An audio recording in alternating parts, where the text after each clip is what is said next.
Joshua chapter 5.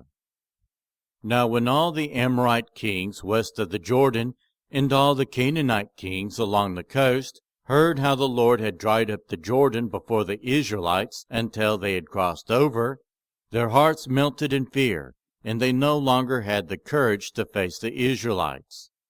At that time the Lord said to Joshua, "Make flint knives and circumcise the Israelites again." So Joshua made flint knives and circumcised the Israelites at Gibeath Haraloth. Now this is why he did so.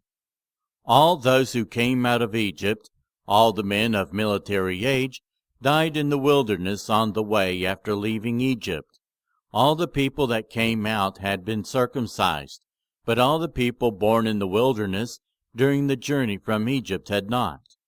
The Israelites had moved about in the wilderness 40 years, until all the men who were of military age when they left Egypt had died, since they had not obeyed the Lord. For the Lord had sworn to them that they would not see the land he had solemnly promised their ancestors to give us, a land flowing with milk and honey. So he raised up their sons in their place, and these were the ones Joshua circumcised. They were still uncircumcised because they had not been circumcised on the way. And after the whole nation had been circumcised, they remained where they were in camp until they were healed. Then the Lord said to Joshua, "Today I have rolled away the reproach of Egypt from you." So the place has been called Gilgal to this day.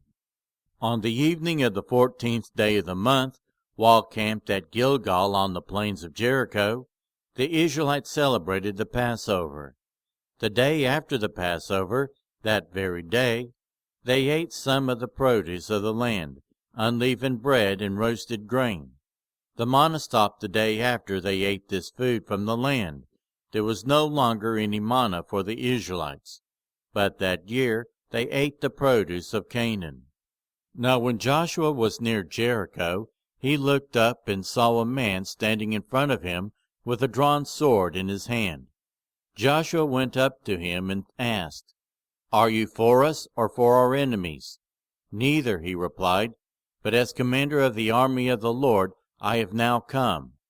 Then Joshua fell face down to the ground in reverence, and asked him, "What message does my Lord have for his servant?"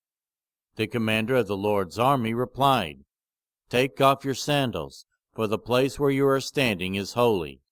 And Joshua did so.